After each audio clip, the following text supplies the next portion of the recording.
Hi, and welcome to the Lone Star Play Podcast. I'm your host, Patrick Scott Armstrong. The Lone Star Play Podcast is produced by TexasRealFood.com. It is a website, basically a comprehensive list, a directory, if you will, of all the best places in Texas to go eat that have, great artisanal, organic, all natural products, right? They get from farms, that sort of thing. So butchers, restaurants, you can even find farmers markets on there. Artisanal shops, any sort of little place that's working with food like that. So you can basically just put in your zip code or your city and find all the places nearest you. It's also got resources, recipes, videos. There's a cool blog on there to just learn about all things Texas and Texas food. It's a really, really great website. You can also find our podcast on there. So you can go to texasrealfood.com/podcast. You can also just go to thelonestarplate.com and it will forward you there. And if you ever have any questions or have any concerns or suggestions about the show or anything, or want to ask me something, email me, patrick@texasrealfood.com. Happy to answer any questions. Okay, let's get to our episode. Today we have Kevin Newsum. He is the owner and founder of Steamm. It is basically an espresso product that you get and drink in these little bottles and stuff. So they're doing some special stuff with the quarantine and the lockdown, and we're just going to see how they've pivoted during this time. They're a local Austin company, and we're just going to see what they've been doing during the quarantine and the lockdown.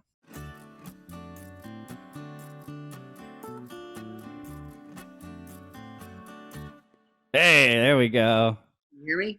I hear you, brother. Look good, sound good. Got the bandana on.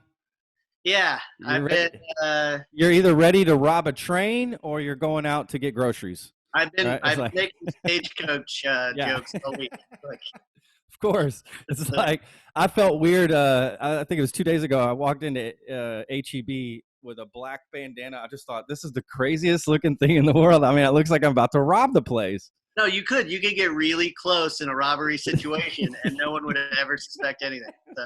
No one would know. This is the perfect time to be robbing banks. In fact, there might be a competitive robbing situation. Oh, you're here to rob too? Shit! Line forms to the left. If you're robbing us, form a line over here. If you're just here for regular service, that's funny. Yeah, that's and hilarious. You need a bag. That's the other thing. That's hilarious. I clearly have spent way too much time in the grocery store. The upside is like we're all, somewhat hip to the social distancing laws, and if you're not, get used to all sorts of duct tape and, side eye, if you don't do it right. So. Yeah.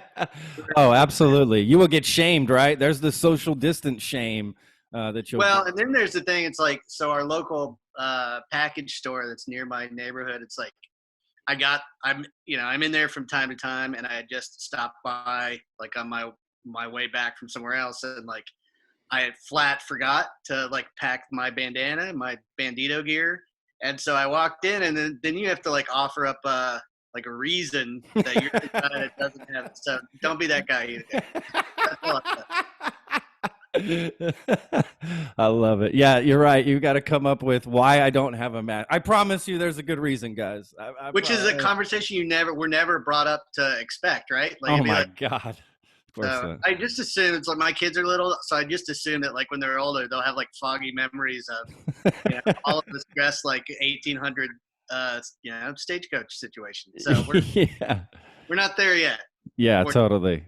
It definitely has to be strange, for kids. And when they look back on this, years, it's definitely going to be strange. But honestly, I feel bad for the seniors that are in high school that can't do their graduation or their prom or any of that stuff that seniors, like to do at the end of the year. Yeah, I do feel a little bad for them, but all of that's hard. In a weird way, I don't know if it's actually worse that I'm kind of comfortable with the idea of because by now it's if you watch the news for 5 minutes, it's everybody's telling the same story literally all the time. So it's anything different is good. I tell the story about how I turned on the Today Show one time. This is not recently, but it's years ago. Turned on the Today Show and they had a guy who could freehand draw a perfect circle. And I was that is a metaphor for as hard a news as there is on that show. It's which is almost none. But now it's serious news. Obviously, pandemic is not to be taken lightly. but it's like people are just like, give me a little levity. So Totally. anyway, so Absolutely. I look on Twitter, and that is both the funniest and the most terrible things that you could possibly imagine. It really is, right? Yeah. I mean, we absolutely need levity during this time. We need stories of hope and stories of change and determination and looking forward to the future and what we're going to do. Absolutely, man. Yeah, it can be pretty depressing. Actually, someone I interviewed maybe a couple weeks ago gave me some great advice. They told me, like, they just said, look, Patrick, when I wake up in the morning, I don't actually look at any news till like past noon. I mean, I make it a point to not even pick up my phone and just because that's the first thing you want to do in the morning is go right to the news. And What a great idea. she's like, I don't do that. I wait till about noon. I don't even look at nothing. I deal with the stuff I need to do. So I send maybe emails I need to send. I make my coffee, make my bed, do this, do that. Try to do stuff that I might normally do during regular life. Maybe put on some pants. You know what I mean? Like Sure. the basics. Like Wednesday? Is it pants day? yeah, exactly. I mean, no joke. Y'all can see me right now. I'm wearing a collared shirt, but below this it's business casual, if you will. This is like I'm wearing pajama pants. I mean, that's just We're all basically dressed like like lo-fi news anchors. Yeah. Like that's it's sort of. Yeah. I saw there was an article in the LA paper a couple of days ago about somebody who's like shaming people who are working at home from wearing sweats, and let us just say that the backlash was real and unforgiving. Thank you. What person is judging someone right now for wearing sweatpants? Like, I don't know. on. Part of me thinks that, like, okay, that's a little clickbaity. That's the kind of thing that's like, okay, what can we possibly get everybody to get mad about? Tell me not to wear stretchy pants at home? Like, You're right. Spend 6 days in my house and get back to me. So, someone actually posted this morning. Actually, I saw something similar. There's a Facebook group called Austin Startups. You might be a part of that.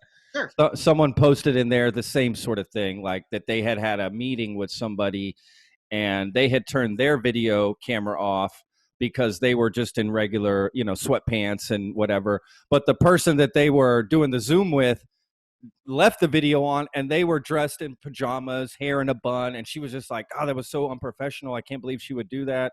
I mean, she got kind of ripped apart in the comments because they're just like, dude, girl, let it go. Relax. Like, there's literally a global pandemic. Nobody can leave the house in quarantine. Like, you just don't know what people are doing at their homes during all this. So maybe they got a bunch of kids, they got dogs, they got all this stuff going on, and maybe they just don't have time to put on pants right now. That's what I assume is that this is like, you remember like the old Schwarzenegger, what was the, like one Schwarzenegger during his movie heyday did like, it was like Running Man or something. Yeah, Running Man. All the world's a game show. Yeah. Like I assumed that like maybe that's what happens. And then it's like, go for like 2 or 3 months and then you're just like, you figure out which day it is that you hit your breaking point and tap out. Yeah, there's a little bit of that going on. That's funny. But not complaining too hard. Like by and large, the situation, given what it is, and that's the other list I need to make, are like all the euphemisms that we use for like global pandemic, just the things that people say and brands especially that try to like sort of mitigate how bad it is.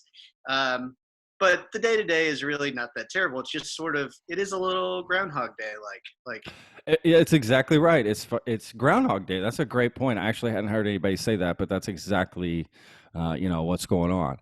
So look, Kevin, let's I brought up your company in my little intro that I do, but really just want to talk to you about and so Joel Paprocki, and we've actually had we've I think messaged before about maybe you coming on, so I'm glad we actually got to do this. But Joel definitely recommended that I speak to you, and I just thought that was a great idea because I love Joel. Actually, Joel and I went to high school together. I don't know if you knew that.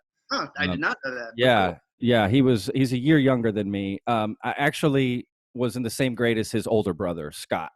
Oh, right on. Yeah, I know the Paprockis very well. We all used to play hockey together. That's how we all knew each other. Well, and Joel and his wife now own Capital Kitchens, obviously. Yeah. Maybe you guys maybe talk about that in the intro, but but we have been at Capital Kitchens for a couple of years. We originally came on when Trish Was there. Yeah. Owner, and she's great. We still keep in touch. And then Sure. she bragged a lot on Joel and Shannon when they took it over, and Mike. That's awesome. They're terrific. So that's awesome. Yeah, we had Trish. I actually had Trish on the podcast as well back in, I don't know, November or something, I think. Yeah, no, she's great, and she's basically she's glue. She knows everybody. So she's a human connector set. Totally. And Joel is in a lot of ways as well, and he's becoming that more and more. He's got that whole connection, through insurance. He just knows so many people, and again, man, there's a lot of stuff that Joel does that he doesn't need to do, and he does it just out of the love of his heart. And to be honest with you, man, he's always been that way. Even when we were kids, he's just always been that kind of person. So I can see it. They've been very, very kind to me and to our company, and so we're awesome. Big fans over here. Let's get to that, man, because I looked up y'all's website and I looked up your product and everything, and I gotta say it looks amazing. Because first of all, I love coffee. I learned from some elders when I lived in Spain. I learned from some elders of how to actually make at least what Spain considers to be a real coffee. Oh, sure. That European way. What we call an espresso, they just call it coffee. Right. They and what we consider a coffee, they call a American coffee. They call it café americano. Right. So, and Americano. Of course, the backstory for the Americano is pretty well established at this point. But American GIs during the Second World War who were over there and couldn't get what they knew to be coffee would water down espresso, and it's still good. It's totally different than based on the extraction method. But if you lived in Spain, I didn't know that actually about the GI thing. I didn't know that. I never heard that.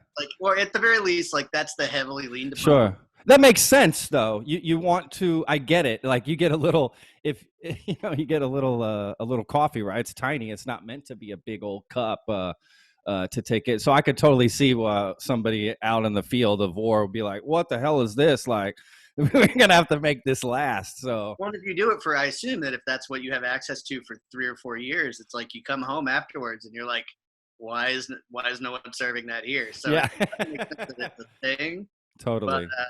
But yeah, no, it's, if anything, one of the things that I have learned during our time making Steamm Espresso is that it's kind of the sort of bit that I have about it is that the coffee mafia is a real thing. Basically what I mean is it's a very personal experience. I talk to everybody from people who are just really not into the coffee thing at all to people who are really can't get by without several cups a day and are really creative about it. So, it's it's a big industry, and if anything, one of the things that seems to be kind of, you were talking about sort of the rituals that we go through while we're on lockdown.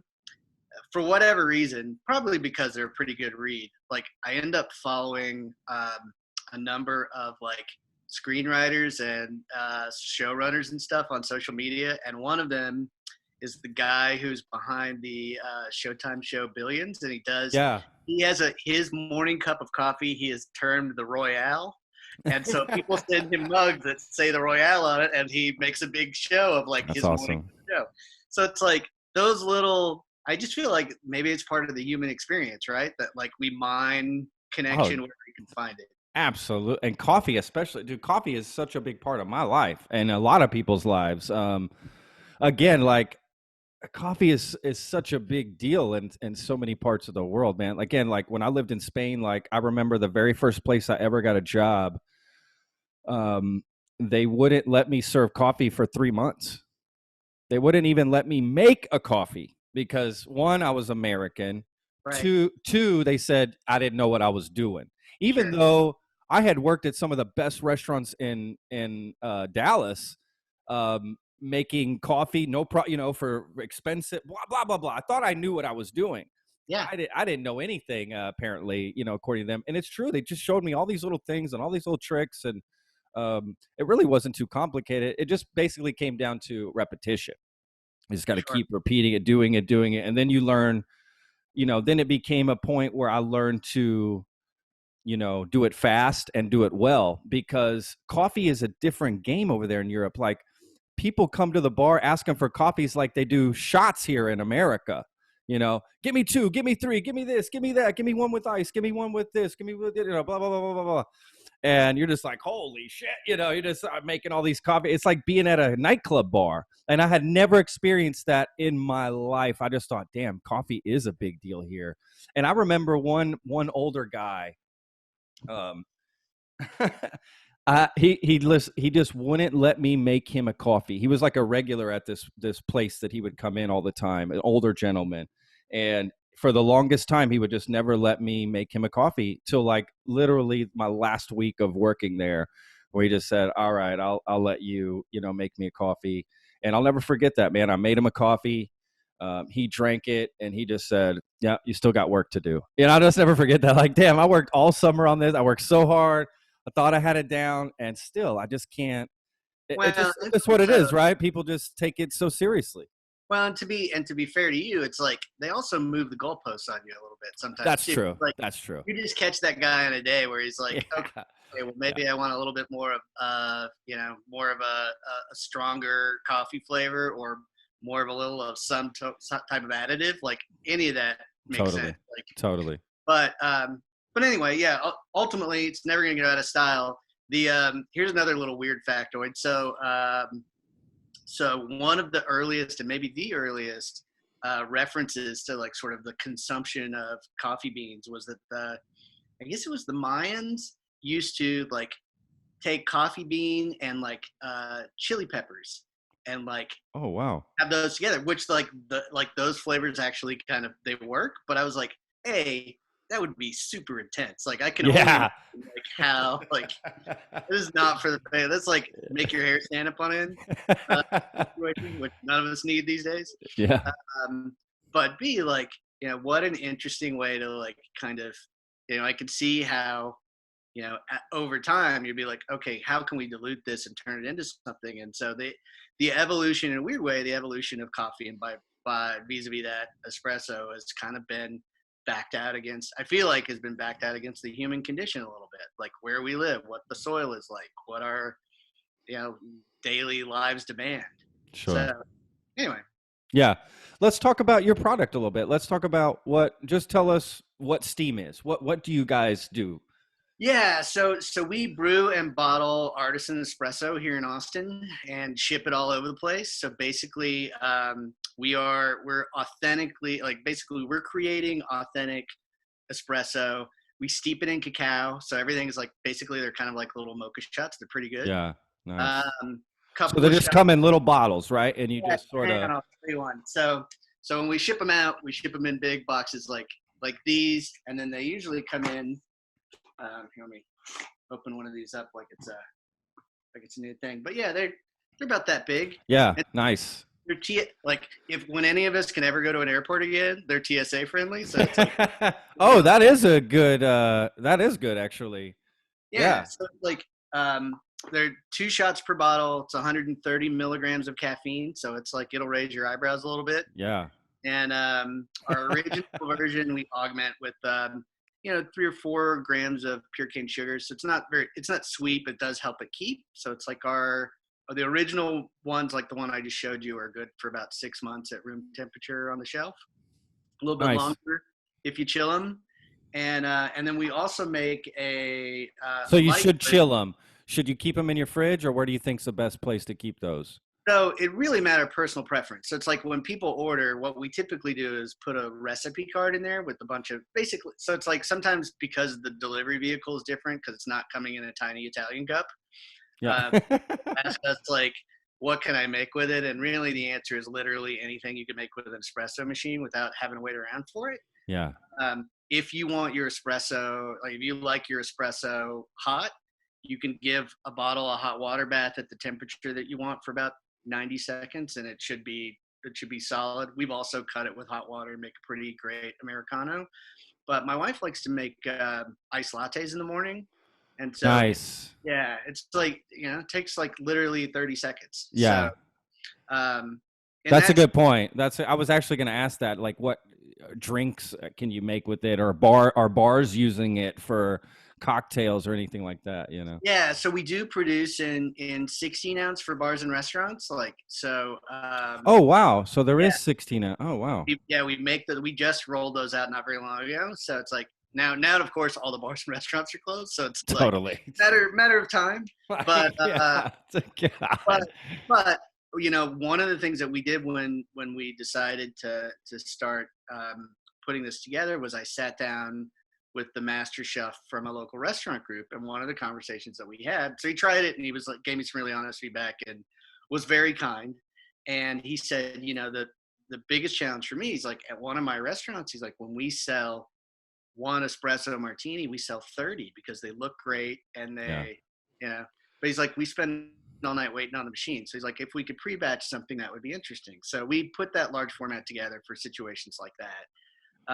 But specifically for the crowd that's quarantining at home, or just looking for a way to like either both honor their coffee ritual and then ramp up for their day, not break stride in some cases. We ship these out in 6-packs and 12-packs, and it's easy. That's awesome. Yeah, they're ready to drink right out of the bottle, or like I said, you can make a bunch of stuff with them. It actually is great for the bar, because now I'm thinking about that cocktail, because I bartended for years. So my thought would be, well, that espresso is hot, so now I've got to mix it with ice, right? So you've got to put more ice in there. It's just a bitch. It's a bitch to do. It's a bitch to make that drink. So if I have the espresso cold, ready to, bam, I'm making espresso martinis like no tomorrow. Well, and bear in mind, like one of the things that we took as a safety precaution that seems to be a little bit more relevant these days, even than a couple of years ago, is that we pasteurize everything. So it's like none of this is open air coffee. Like, it's hot filled when we make it, but it's not sitting around open to the elements. So as awesome. We are learning about like the way that and not to be like scary about it, but like as we're learning about like the properties of a pandemic, it's like anything that you can do to kind of mitigate that open air situation, it can be helpful. So in my opinion, absolutely. So anyway, as a consumer, that makes me happy to hear that, right, about your product. Like, honestly, it does. Yeah, and it's fun too. We've been getting, like, I just got a note this morning from a doctor on the East Coast who ordered some of our stuff, and I just said, she's like, I've been having a ball with this, and I was like, it's really nice to hear. What have you been doing with it? She was like, cocktails. And I was like, I hope you're not at the hospital. But I was like if you had been, you probably serve cocktails more than the rest of us. So anyway, stuff like that. And people have been very kind. We were fortunate enough to win Best New Drink in Texas at the Texas Works Awards, which is underwritten by the Go Texan campaign. Oh yeah. Inaugural competition, and then that's we won awesome. The awesome fast pitch thing that they did in January, before we all realized we could never be in rooms with people again. Yeah, no, sure. And so yeah, it's been fun. People have been very nice, and at the very least, like we've kind of found that based on the fact that we have done some direct to consumer work, that it's been that's been something we've been able to step up a little bit when people are sequestered at home and need a cup of something they can lean into, hopefully. Let's talk about a little bit, because another thing that I liked looking through your website was, like, I know I'm going to screw this up, so you're going to have to take over, but basically, like, you don't use any, it's like very organic what you're using, and you get the beans from, I think, Chiapas, somewhere in Mexico. Right? Yeah. So I'll let you sort of take that from there, but yeah, just give us the background on how environmentally friendly it is as well. Yeah, sure, totally. So, so the beans are from Chiapas, and they're from a little farm in the main Mexican growing region. Really, kind of the key takeaway there is, like, the analogy that I draw sometimes is that, like, beans are so if the end product, right, if the bottle is the band, the beans are the bass player. So it's like, wow. You just I like that. For me, be steady, be reliable. Nobody needs to be a hero. Nobody wants to hear a bass solo, right? We've all been to a Carlos Santana show, so it's like, I believe they happen, but we don't have to do it all the time. Oh shit, that's hilarious. So it's like, by the way, everybody at a Santana show gets a solo. So anyway, I never thought I'd bring that up. But anyway, yeah, so the beans are from that region of Mexico. Anything that's grown in that particular part of the world by virtue of the soil, there are chocolate notes in the beans. And one of the original, so it's like I work with a handful of roasters, and one of the roasters that roast some beans for us teaches college courses on coffee. And one of the conversations that we had really early on that stuck with me is that your taste buds can make out between 850 and 950 individual flavor notes from a single coffee bean. Now, those are extracted to a greater degree at a higher temperature, which is why if you have a cup of Morning Joe, it tastes a little bit different if you leave it out for 45 minutes after you've started it.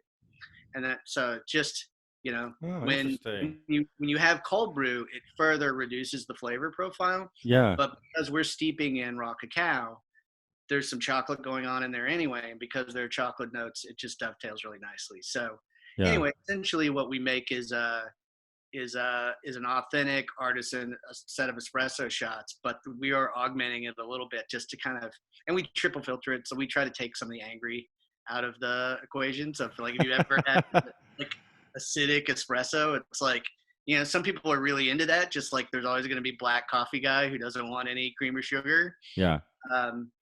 So it can be a little bit of a starter espresso for people who maybe don't know it, but it's definitely in the ballpark for people who do. And then specific to things like, the safety measures, I mentioned pasteurizing. The beans are, organic, like I say, from a little town. We don't add anything that's not natural. That's awesome. Yeah. That's so awesome. we're trying, and then we do, this isn't necessarily what you asked, but I'll forget it if I don't bring it up. Like, we do try to pay it forward too a little bit. So it's like our spent coffee grounds. When school is in session, we donate those to school gardening programs. So that's awesome. That's awesome. Which, by the way, who knew? Apparently, they help really strawberries grow. So. Oh, really? Yeah. I didn't know that. That's cool. It struck me by surprise too. But yeah, so we're trying to do stuff to, like, just be good citizens, and at the same time, like, take a few. It makes it a little bit more. Makes the process a little bit more involved to get to the place where we've got a finished bottle, but we're also pretty happy with what we make and try to do right by folks. So that's awesome. That's the goal anyway.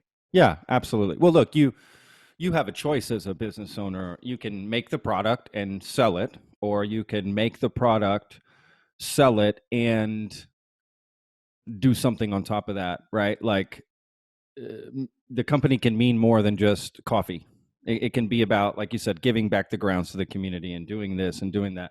That's actually what makes people support real businesses, to be honest with you. It's not just the business, it's what all they do as a whole. And you're like, yeah, I love that they do this, this, and this. That's why I love this company, and their coffee's great.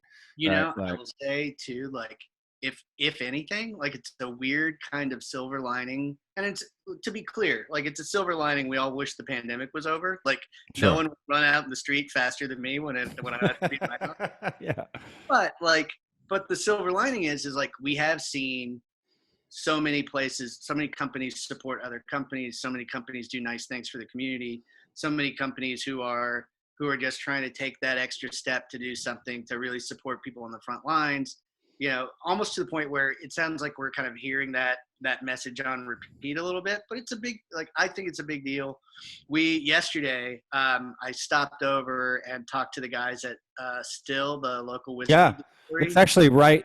I live right here right by St. Elmo, actually. Well, I probably drove right by your house then. I can literally walk there. Yeah, well, I did, not all the way, but and they're making disinfectant now, so it's like hand sanitizer. So I just stopped in and picked up a couple of bottles, and I just brought them a little bit of what we make, and I was like, thanks for, here's a little bit. Not everybody can kind of give you guys something back, and they're really cool about it. So so that's Chris. Isn't the owner named Chris? I think so. Chris, he had a bandana on, so I couldn't. Yeah, right on.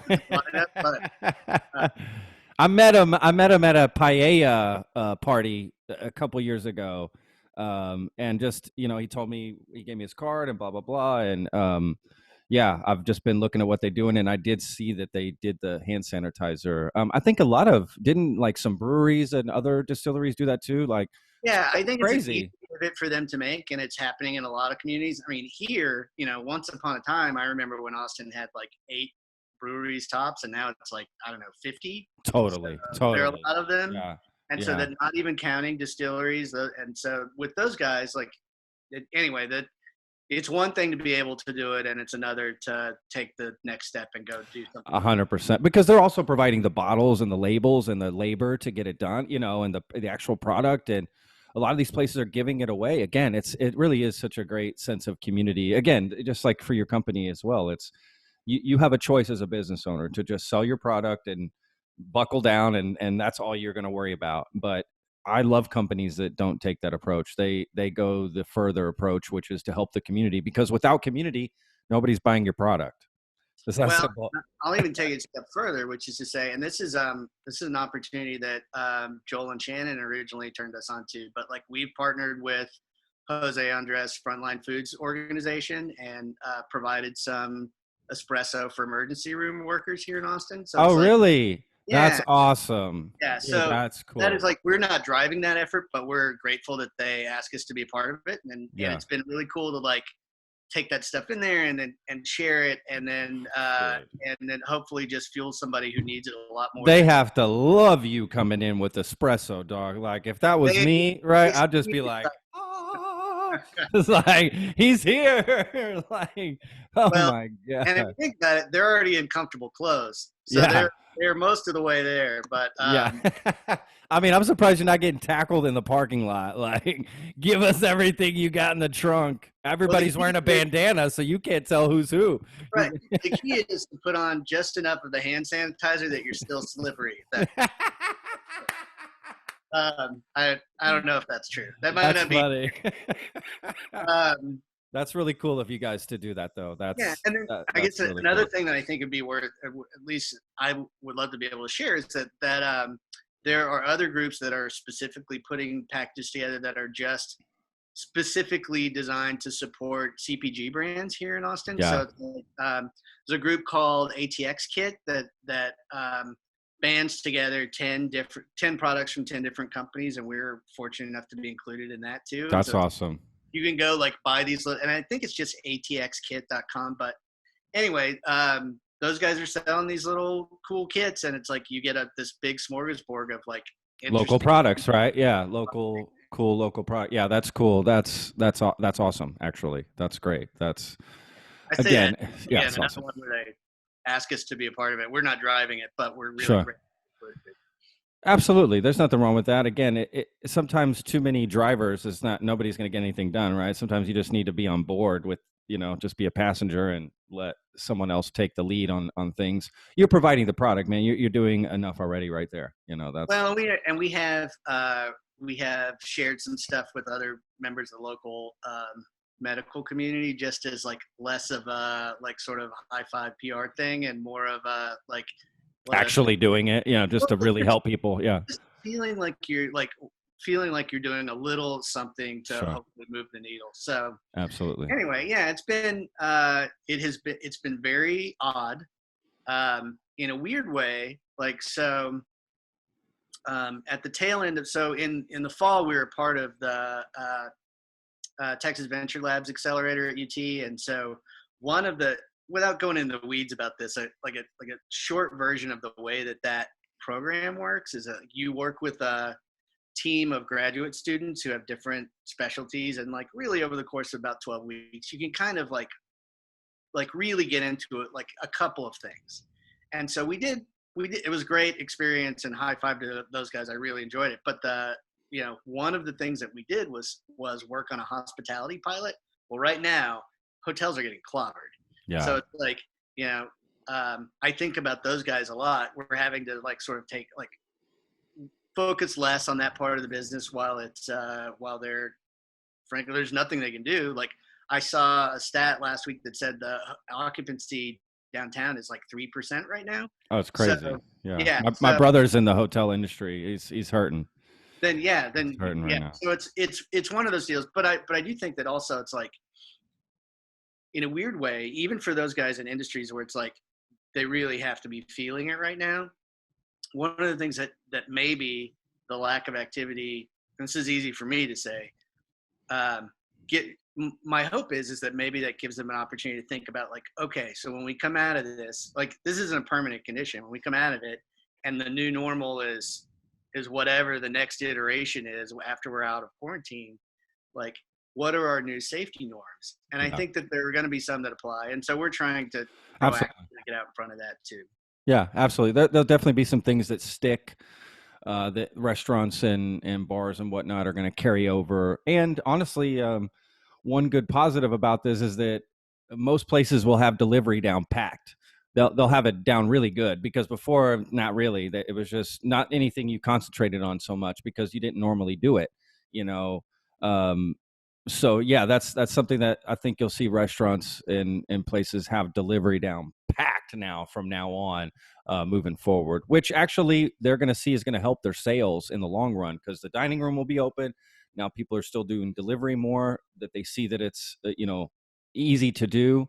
Um, but yeah, you're right, man. It's a tough industry right now, that everybody's, the good news. It's such a weird thing to say, but at least we're all going through it together. I It is. hate to say that, but Yeah, and it's also one of those. I feel like it's also one of those deals too, where it's like, you again, it's like you go through exasperation point, and then there are other days where it's just like, it's just kind of like, and you have to be able to laugh a little, like 100%. just to kind of Yes, get through it. At least yes. that's sort of my coping mechanism. That's So it's my like, coping message yeah, too. Yeah. yeah, you try to find things that are in some ways like just uh like there was a guy like this is a weird sort of, I've spent too much time talking about Twitter, but like there was a guy who yesterday had his first tweet, and it was a, sort of looked like a gentleman in his 60s who said something. His only tweet was something like, this is a rather disgusting website, and it got like 1,000 likes. And I was like, and it was just like the comments were like elaborate high fives about either about this guy just dragging the whole community and yet being a part of the community, or the fact that people wanted him to stick around. I don't know if it was because he was cranky. Yeah. There was the other thing about like the guy who was the um, I guess the head of security for that cowboy museum in Oklahoma City, and they just gave him control of their social accounts. Go look it up, because No, I it haven't is even heard about that. It's yeah, hilarious. yeah. No, he was like, he would spell out the word hashtag because his grandkids had like kind of told him how it worked. Like, That's and then they funny. were like, no, you need the pound sign. So it would be like, it was like hashtag and then the word hashtag and then whatever. So yeah, That's funny. it's That is easy funny. easy for us to pick on it from all the way over here. But yeah, little stuff like that, being able to like, I will say that for people with kids, it's also been, you know, a there's no amount of money that a teacher could make that would be too much for parents. There's like, let me help figure that out. But Yeah. also like you get an appreciation for like, AISD didn't necessarily know that this was coming and didn't Totally. necessarily all figured out, but it really in many ways has rallied and answered the call, and have done some things that like really are not just necessarily the things that they have to do, um, but are also like kind of just cool little um, bonuses. Like Yeah. I'll give you one example, which is they've been delivering Chromebooks to kids who are, it's like, I don't know if it's like third through sixth grade or something like that. Don't quote me, but I have a third grader, so it's Yeah. like and they deliver these Chromebooks to the kids Wow. who have signed up and are eligible by school bus. So it's like there's school buses running around the neighborhood with no kids on them, just computers, and it's like a weird giant school bus delivery project. Yeah. And, and so yeah, so if you see a school bus in your area and you're like, is it school closed? The answer is yes, and it probably has The- computers. They're probably delivering it. That's really cool. That is really cool. Well, they're making people do the online stuff, right? So maybe some people don't have the resources for that, or they're just like one computer at home. And have a friend who's that's the situation. He's got two kids and he's got one laptop, but they need to use the laptop for school, but he has to use it for work. So he's like, it's a nightmare, trying Yeah. to make that happen. Yeah. Uh, Nobody needs all that. yeah. So Yeah. they're not, Hold on. they're not inexpensive, but they're, those little Chromebooks are not, they're not Sure. crazy Sure. spendy. So Sure. anyway, that's been kind of a cool thing and kind No, of that been, is cool. I mean, you're obviously, and I want to get into a little bit about how Steam has pivoted, during all this. But oh, yeah. a lot of companies are pivoting right during this time and having to adjust to something they just nobody saw coming, right? So everybody's got to pivot and adjust to the quarantine. Like, was there anything? It's a two-part question, I guess. Was there anything that Steam had planned that had to get nixed, and what were the pivots, or if any, that y'all have made for So this? I'll tell you. So some of this we just talked about. So part of my plan for 2020 was let's lean into hospitality for a lot of reasons, but not the least of which was like I just think our product in some ways is really tailored for certain aspects of hospitality. But when nobody can travel, then you have to back burner that. So Yeah. I mean, at the very least, maybe they need it more than ever. But we had just added the market at the new Hotel Otis that's across from UT campus, like in maybe early February. Yeah. And those guys like, and to their credit, like have been really cool. But it's hard. I'm sure they're feeling it like everybody else. So we really, for the most part, paused the hospitality efforts, and then we started as a direct-to-consumer company. We continue to send direct-to-consumer, and so in that way, we've kind of been, there's no necessarily ideal positioning during this time, but we have been positioned to do something often that we already do pretty well. So in that sense, it's great because we have heard from folks all over the country who are, stuck at home and looking to satisfy their coffee jones a little bit. Sure. So we've been able to do that. So we're stepping up those efforts, and then we are, you can find this in a number of Royal Blues in downtown. So it's like we're available retail that way, and then we're also talking to both Central Market and HEB. Same company, they obviously they operate a little bit differently, and so Yeah. we'll be in both places because they don't necessarily always do that. But No, those not are at all. those are those are conversations that I think make sense.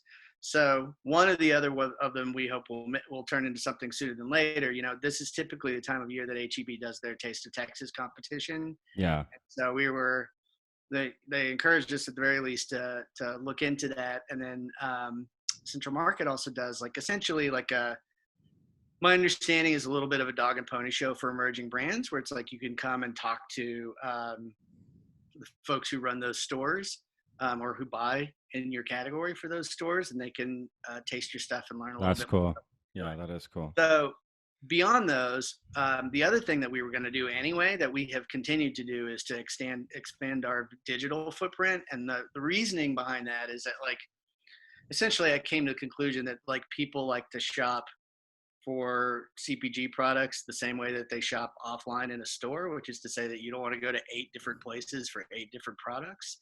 And so we've been adding digital marketplaces. So we are, in addition to Steamm.com, which you can go to and order any of our stuff directly, we're also on the Fair platform, which is access to 60,000 boutiques all over the country. There's Nice. another competitor of theirs called the Hubba that we're also a part of. We have we've been invited to join a couple of marketplaces that we haven't turned on yet, just to make Yeah. sure whether they're a fit or not. But yeah, that's the general idea. Is to there's another one called Hello Abound that we're getting ready to turn on. So it's like basically there are places where you can find our stuff above and beyond. We have an Amazon store, a small one. Yeah.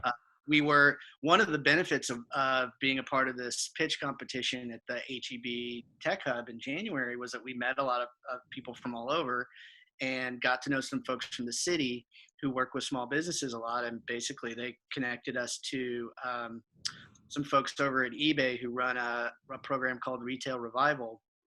So we have an eBay store too. And I'll tell you where this is actually, it ends up kind of coming in handy. You can order that from anywhere.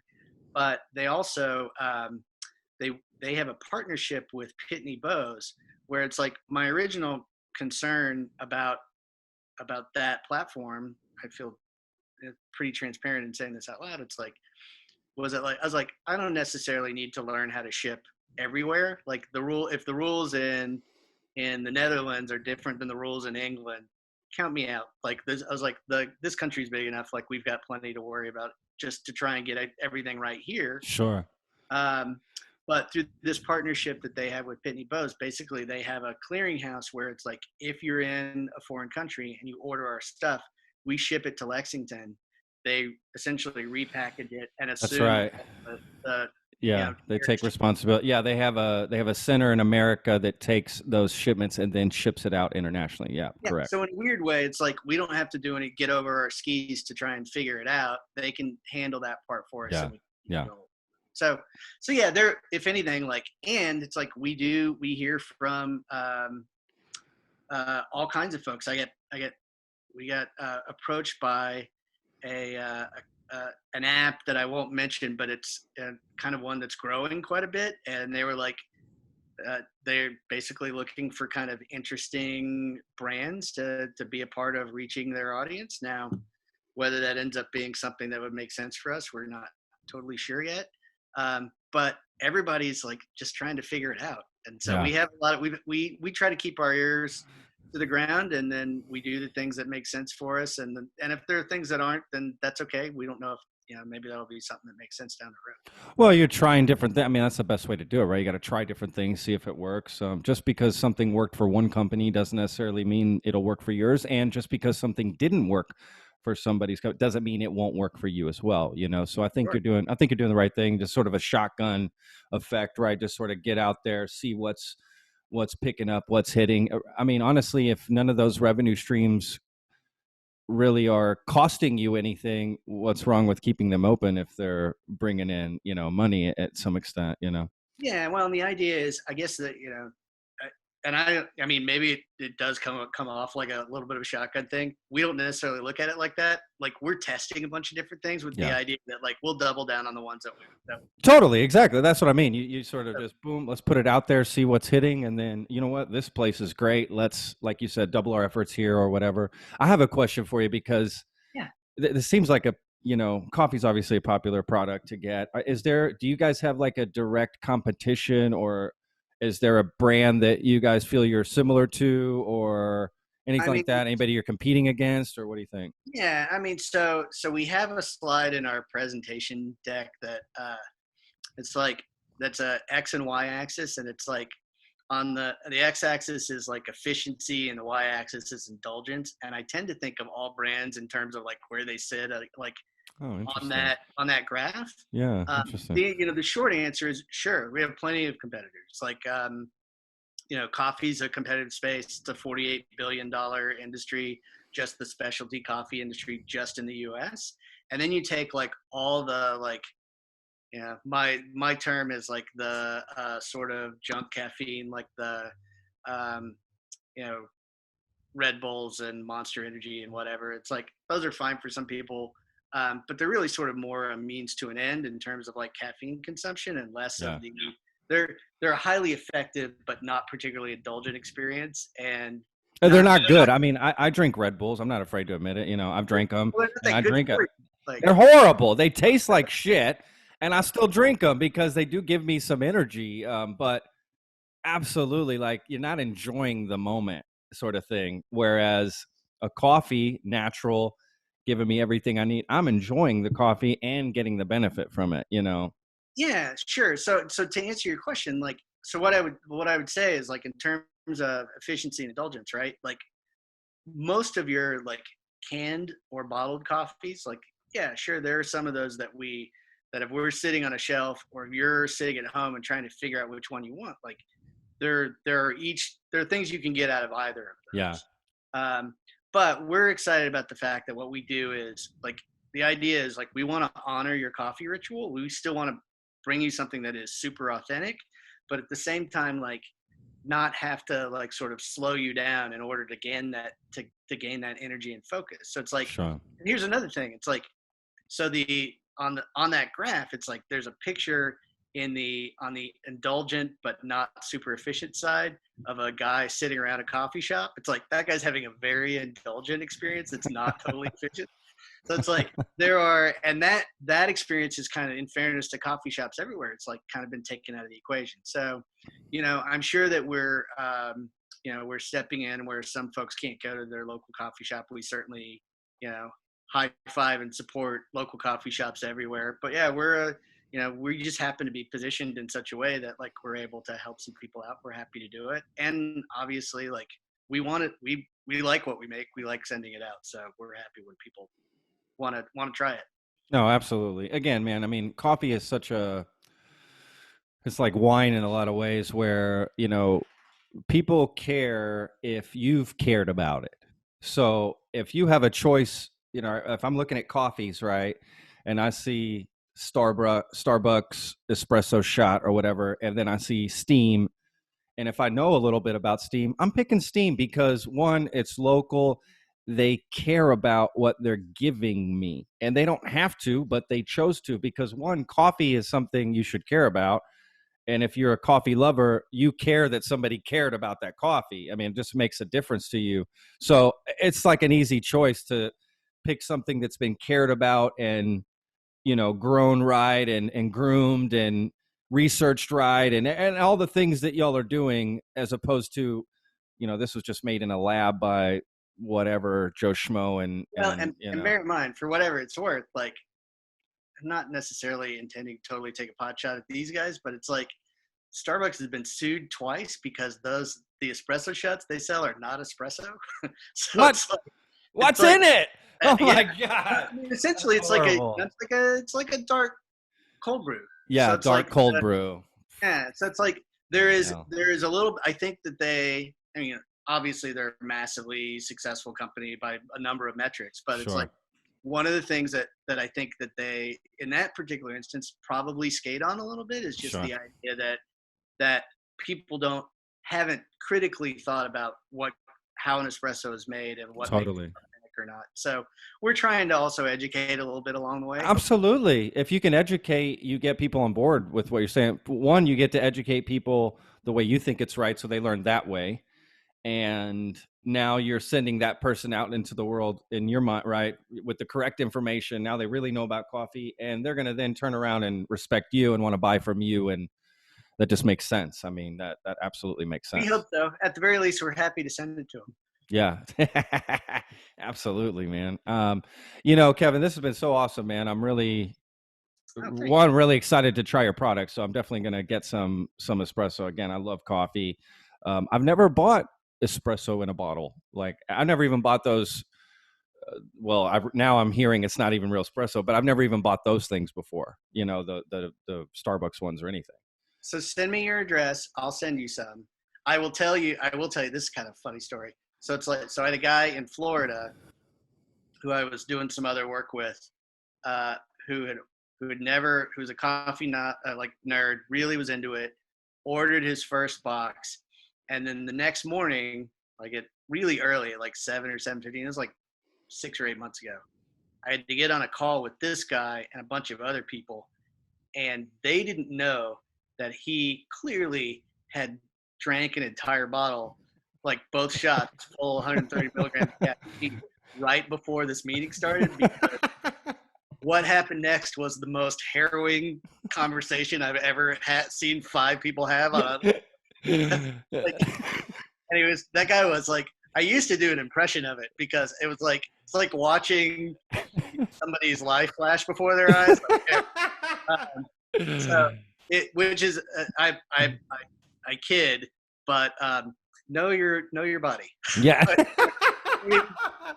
Maybe make a latte. I did have another one of my roasters drank a whole bottle right in front of me, went on about how much he loved it, and then did the math in his head and figured out that he was just roasting beans that day. He's like, I'm just going to be standing around. He's like, now I've got all this energy. Also playing. That's all. I love that, man. Some guy, I love that. Those are funny stories. That's hilarious. But yeah, send me your hilarious. stuff. Absolutely, man. Are you kidding me? I'm gonna support this product for sure, man. I love coffee, and again, I'm all about everything. I'm not just about your product. I'm about what you guys stand for, and that's the kind of things that I like to support and get behind, and I'm a loyal person. So once I find something I like, I stick with it. I'll keep buying. Well, we I keep really buying. appreciate it, and I like I said, I couldn't be more thrilled to spend a little bit of time talking to you today, and thanks That's awesome. for thinking of us, for crying out loud. I have to high five Joel next time I see him. Absolutely, yes. Give Joel a high five for sure, man. He deserves it. Again, that guy too. He's doing great things with what he does with his time. Again, it's good to see, man. This what's great about doing my podcast is I get to talk to so many people that are doing great things. That's literally it. It's awesome. Before we go, like one thing that I did want, like I had planned on bringing up, but I just never did, and we kind of talked around it at the beginning when we talked about Trish and Joel and Shannon and whatnot.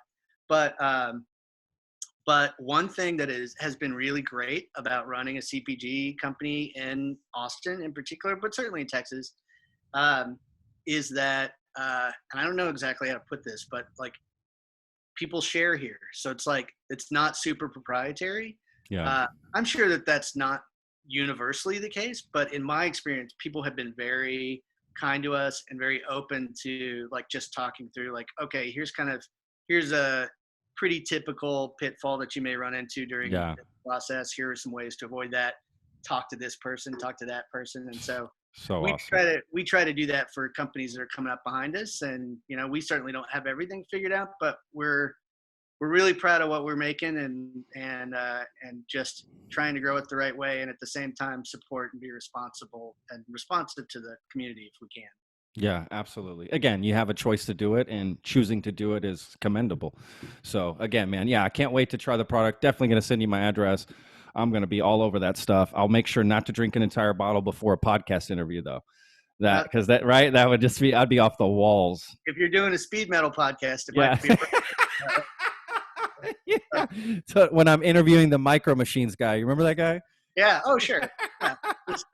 Faster than some sort of super intense. I don't know who will get that reference. You probably got to be a little bit older, but if you know that guy that I'm talking about from those commercials. But yeah. Well, again, Kevin, man, it was so awesome talking to you, man. All the best of luck with Steamm and everything you guys got going. If there's ever anything you feel I can do, absolutely.